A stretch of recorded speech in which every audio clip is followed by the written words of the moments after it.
Muy buenas tardes. Profesora Olga Tapia, distinguido colega expositor, señoras y señores, distinguido auditorio. Quiero expresar, en primer lugar, mi sincera gratitud por esta generosa invitación del Instituto Colombo Panameño de Derecho Procesal, que me permite participar con ustedes este 15º Congreso de Derecho Procesal. El tema que se me ha asignado es el de la efectividad del habeas corpus en el nuevo modelo de justicia penal en el Perú. Y naturalmente que por el tema asignado tengo que tratar en el tiempo previsto sobre los siguientes aspectos fundamentales que se refieren a mi ponencia. Primero, el modelo procesal que adoptó el Código Procesal Penal peruano del 2004. Luego, las afectaciones que se podían haber dado en el Código, o en el proceso penal más bien, con motivo del modelo implantado.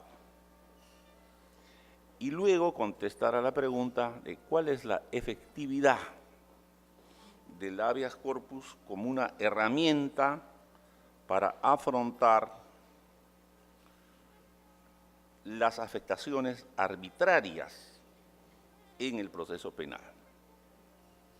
Vamos a la primera pregunta. ¿Cuál es el modelo o qué modelo adoptó el Código Procesal Penal peruano del año 2004 con motivo de la reforma? En realidad, no existe una respuesta unívoca, afirmativa, definitiva. ¿Por qué?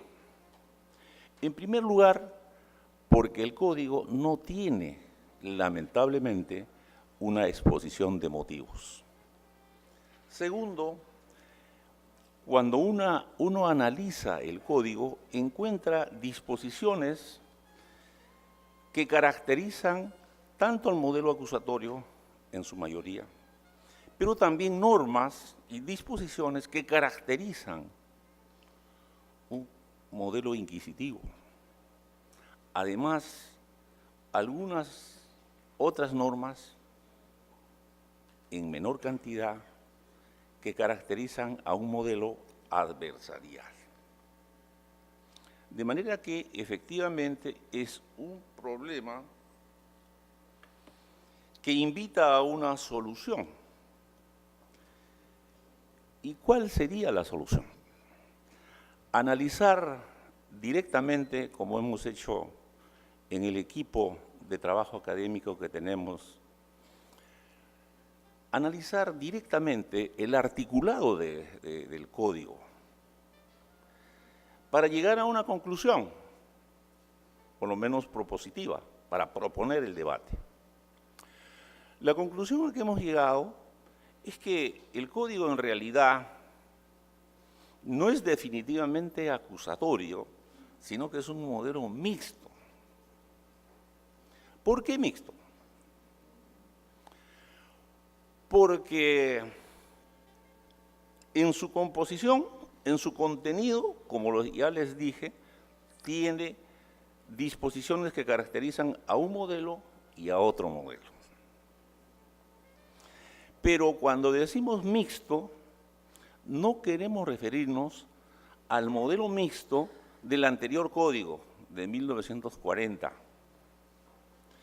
en el cual, por la importancia de fuente que tuvo el Código de Enjuiciamiento Criminal francés de 1808, se instauró en Europa, y nosotros tributarios de Europa en esta materia, se denominaba y se denomina modelo mixto aquel en el cual, en la primera etapa, se tiene una investigación reservada, fundamentalmente no contradictoria y escrita. Y en la segunda etapa, un juicio oral, público y contradictorio. De manera que cuando decimos mixto, no queremos mencionar esa distinción que ha pasado a la historia.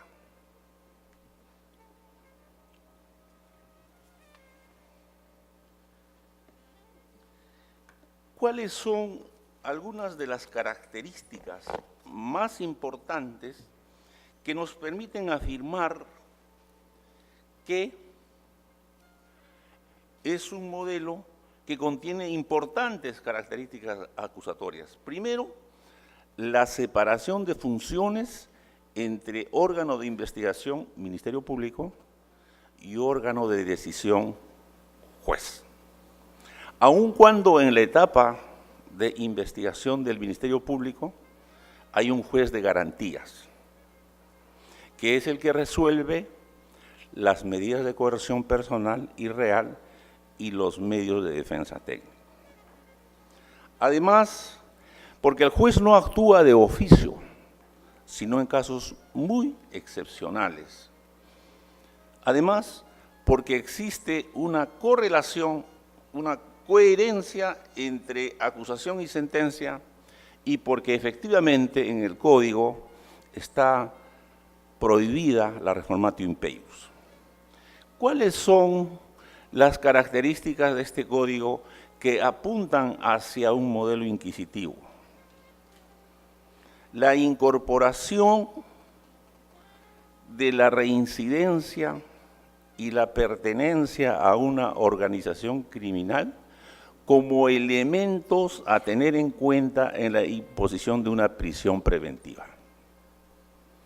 En el Perú es frecuente en todo este tiempo, en los últimos tiempos, que estos conceptos de organización criminal como componentes de una peligrosidad y a su vez componentes o requisitos o presupuestos de la prisión preventiva sean manejados de manera bastante ligera, flexible.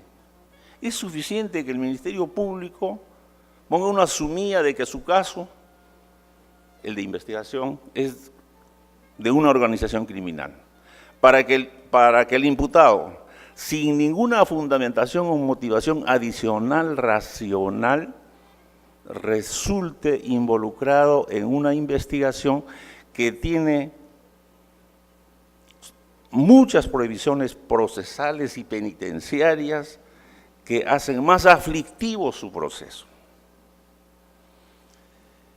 De otro lado, también el Código permite en el juicio, como un elemento a tener en cuenta en la sentencia, la lectura de la declaración del imputado en la investigación preliminar.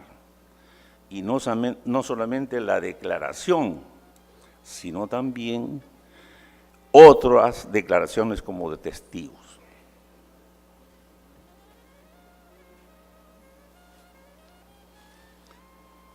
Perdón. ¿Por qué decimos que también tiene rasgos adversariales? Tiene rasgos adversariales porque en materia probatoria existen convenciones probatorias, existen acuerdos entre las partes que se presentan al debate en el juicio, la posibilidad de convenir sobre qué prueba se discute y qué prueba ya no se discute porque existe consenso entre las partes. Además, ha producido un direccionamiento hacia la litigación oral con el esquema angloamericano, anglosajón, porque el Código contiene artículos sobre preguntas, repreguntas, objeciones, que son efectivamente características del modelo anglosajón. ¿Cuáles son las afectaciones que se producen en el proceso penal peruano desde la vigencia del nuevo modelo, del nuevo código a partir del 2006, aun cuando el código es desde 2004? La primera reflexión sobre este particular es que en todo tipo de modelos y en todo tipo de códigos se producen afectaciones arbitrarias. No existe, así lo hemos podido analizar y verificar por la experiencia peruana, una relación directa entre modelo impuesto e incremento de afectaciones. Como que las afectaciones no tienen nombre y no están vinculadas necesariamente solamente a los modelos. Pero sí podríamos decir que existen naturalmente afectaciones. ¿Cuáles? Las más trascendentes, las más recurrentes, las detenciones arbitrarias. ¿Por qué arbitrarias? Porque aun cuando el Código Procesal Penal peruano del 2004 ha sido muy riguroso en establecer los presupuestos materiales, formales, para la prisión preventiva, se producen prisiones preventivas en las cuales existe una inobservancia manifiesta de no apegarse judicialmente en todos los casos a los presupuestos que establece la norma. Y ustedes saben que en materia de prisión preventiva tenemos no solamente las normas ordinarias, sino la Constitución y las convenciones de derechos humanos, el bloque de constitucionalidad que hace que no debiéramos, en el Perú, pero en ninguna parte del mundo, ser tan flexibles en imponer prisiones preventivas. Otra afectación grave es la inversión de la carga de la prueba, especialmente en los casos de prisión preventiva. Es frecuente en mi país, lamentablemente, que en una audiencia en que se discute la prisión preventiva que ha solicitado el fiscal, el juez le pregunte al imputado qué elementos de convicción y argumentos le permiten sostener que en su caso no se presentan los presupuestos para la prisión preventiva. Y esto indudablemente es una inversión de la carga de la prueba, porque le corresponde al Ministerio Público que postula la prisión preventiva y que tiene la carga de la prueba no solamente de la prisión preventiva, sino todo en el proceso.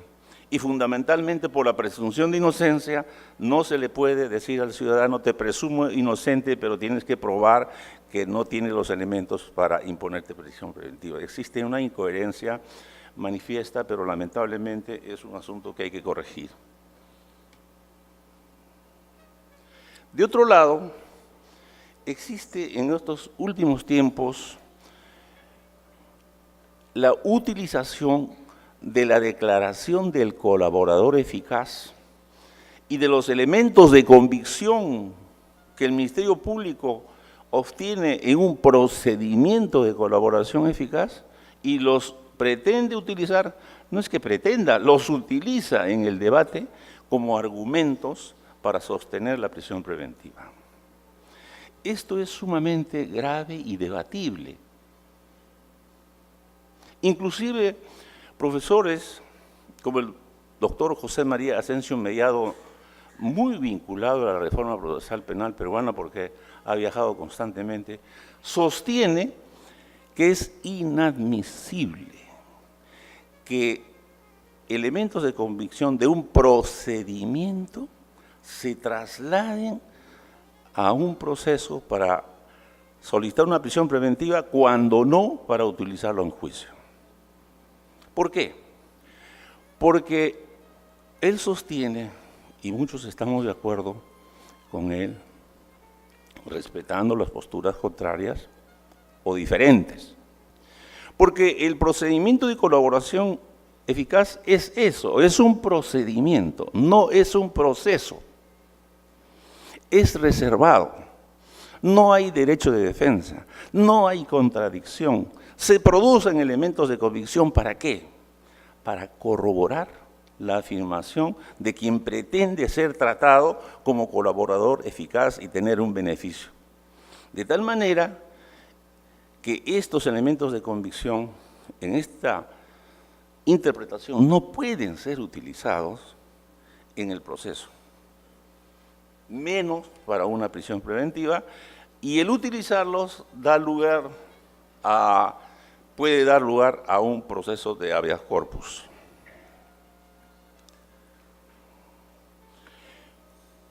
¿Cuáles son los mecanismos de tutela que el Código Procesal Penal peruano establece para conjurar, para afrontar estas afectaciones? Primero, los mecanismos intraproceso.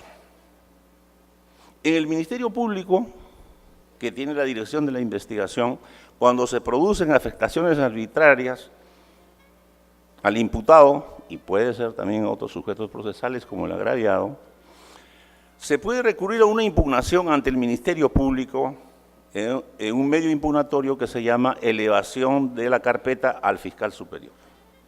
Pero además, como existe un juez de garantías que expide resoluciones en materia de coerción y en materia de medio de defensa técnica, también están los medios impugnatorios ordinarios de todo proceso: apelación, casación, queja.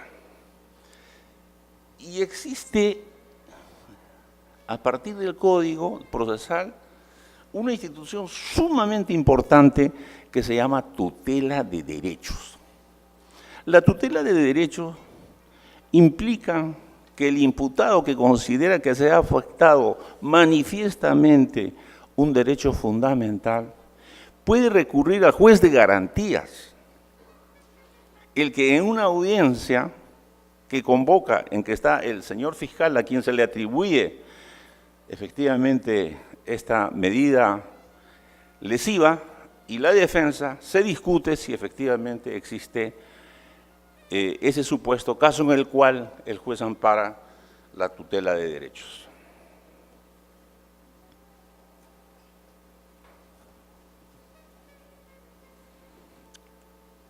Además, existen herramientas externas al proceso, como son la acción de inconstitucionalidad cuando existe una norma que puede lesionar el núcleo esencial de un derecho fundamental en el proceso. En el Perú se han dado efectivamente, como algunos de nuestros países, en épocas de beligerancia, épocas violentas, por ejemplo, la posibilidad de los jueces sin rostro. Y en consecuencia, en estos casos, la Corte Interamericana de Derechos Humanos, basada en las contingencias políticas, anuló miles de procesos. Cuando la posibilidad de lesión a un derecho fundamental se desprende de una norma de menor rango, puede ser una acción popular. Y naturalmente existen también como mecanismos externos la acción de amparo y de habeas corpus.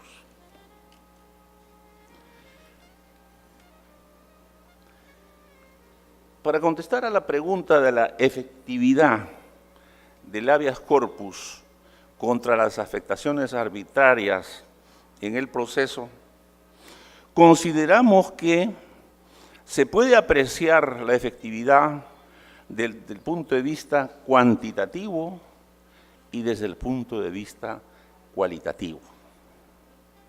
El aspecto cuantitativo, naturalmente, que tiene relación con las estadísticas, las cifras, etc.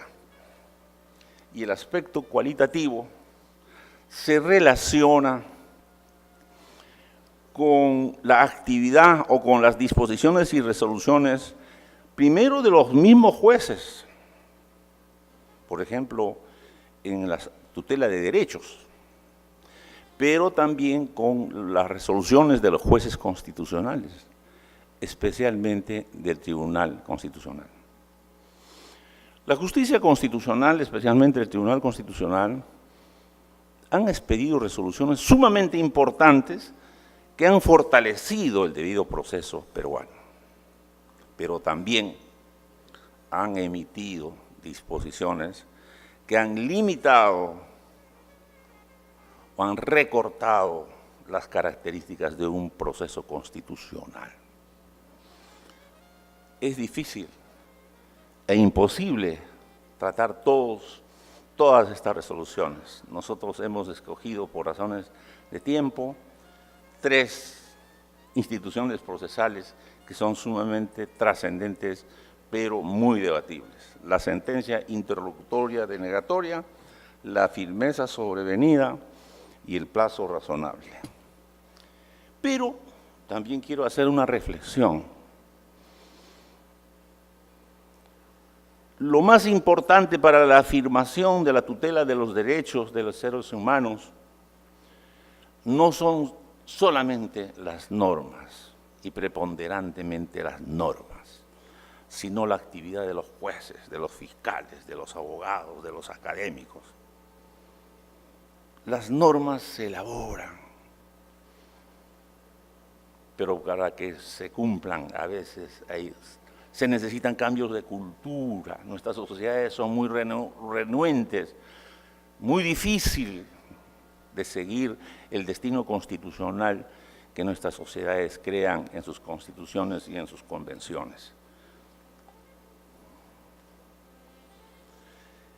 Sobre el aspecto cuantitativo, lo que hemos hecho es analizar en mi equipo 277 sentencias expedidas por el Tribunal Constitucional en los 5 últimos años, 2013-2017, y hemos encontrado que en estas 277 sentencias solamente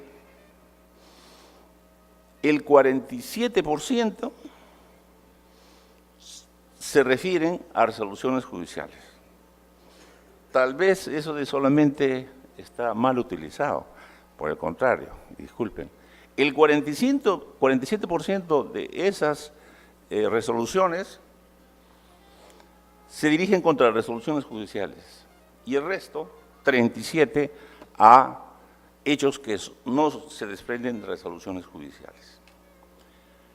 Y otra comprobación ha sido que de esas demandas de habeas corpus, que es la mayor carga que tiene el Tribunal Constitucional, solamente el 3% se declaran procedentes. De manera que existe una gran demanda de la justicia constitucional, pero el pronunciamiento por la procedencia es muy exiguo.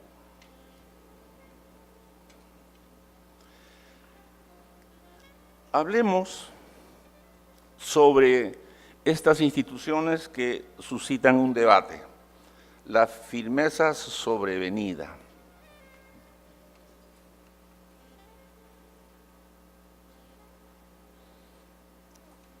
Perdón. Hablemos sobre las sentencias interlocutorias denegatorias. Lo primero que tenemos que decir es que las sentencias interlocutorias denegatorias, que son bastante utilizadas en estos últimos tiempos por el Tribunal Constitucional peruano, no tienen marco normativo. Han sido creados por una jurisprudencia en el expediente 00987-2014. ¿En qué consiste una sentencia interlocutoria denegatoria? Es una institución procesal constitucional que le permite al Tribunal Constitucional declarar improcedente liminalmente las impugnaciones de agravio constitucional que llegan al Tribunal Constitucional cuando se presentan estas circunstancias, estos presupuestos. Cuando la demanda carezca de fundamentación adecuada y que esta omisión sea manifiesta. Que la cuestión de derecho que se ventile no sea sustancialmente trascendente desde el punto de vista constitucional. Es una apreciación subjetiva. Esto no es trascendente para la justicia constitucional. En consecuencia, se expide una resolución liminar de improcedencia y esa es una sentencia interlocutoria denegatoria. La cuestión de derecho que se invoca contradice un precedente vinculante del Tribunal Constitucional. Y el precedente vinculante en el Perú es parecido a los precedentes vinculantes en todas partes.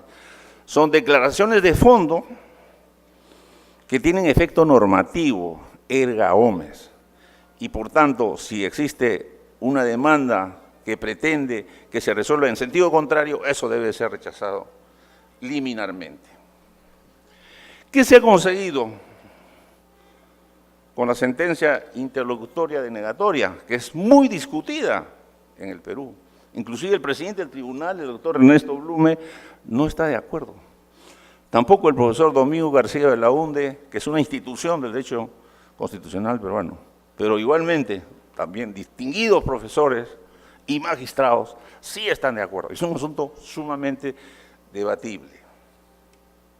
Pero lo que sí se ha conseguido es que el promedio de duración que tienen en el Tribunal Constitucional para resolver las impugnaciones que llegan al tribunal haya bajado de 24 meses, 2 años, a 9 meses.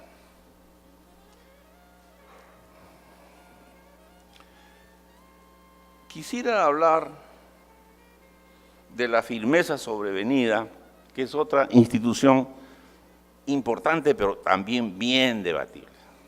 Permítanme exponerlo a partir de un caso, porque los casos son más elocuentes para la exposición de instituciones. El expresidente peruano Ollanta Humala y su señora esposa Nadine Heredia recibieron un mandato de prisión preventiva en primera instancia. Apelaron y la Sala Superior también confirmó y fueron encarcelados. Ellos plantearon una casación ante la Corte Suprema, pero al mismo tiempo recurrieron a la justicia constitucional mediante un habeas corpus. La sentencia de primera y segunda instancia declararon improcedente la demanda. ¿Por qué? Porque el artículo 4 del Código Procesal Constitucional Penal peruano establece que solo se puede resolver de resoluciones judiciales firmes, pero no cuando no son firmes. Y en este caso no estaban firmes porque efectivamente había una casación. Cuando el caso llegó al Tribunal Constitucional había 2 alternativas. Primero tengo que dar la información que cuando el caso llega al Tribunal Constitucional, ya la Corte Suprema había declarado improcedente la casación. Y ante esa circunstancia el tribunal, si tenía el criterio el Tribunal Constitucional de que efectivamente se debía respetar el artículo 4 del Código Procesal Constitucional y declarar improcedente porque no era firme, no podía entrar al fondo. Pero la mayoría consideraban que este era un aspecto subsanable y formal. Y si tenían la idea de que efectivamente en este caso había una afectación a un derecho fundamental como es la libertad, porque esa medida se había dictado al margen de los presupuestos que la ley establece para la prisión preventiva, debería considerarse que sí existía una firmeza, pero sobrevenida. Firmeza sobrevenida para dejar de lado esa prohibición del artículo 4.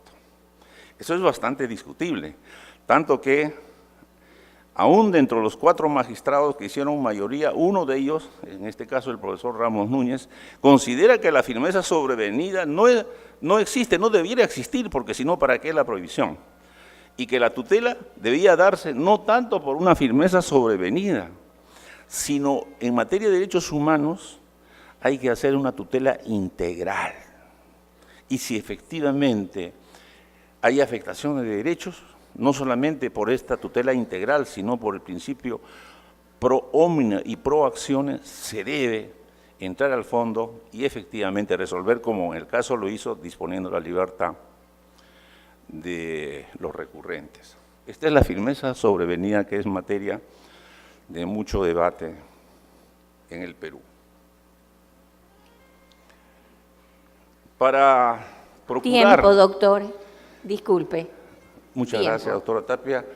Pregunto si solamente... La pregunta, quería que el auditorio, por favor, cualquier interrogante que tenga para el doctor Arsenio, con mucho gusto. El tiempo, estamos contra el tiempo.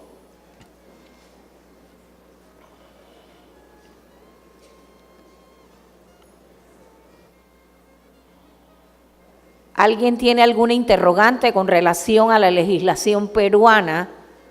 La exposición hecha por el doctor Arsenio, motivada en el habeas corpus.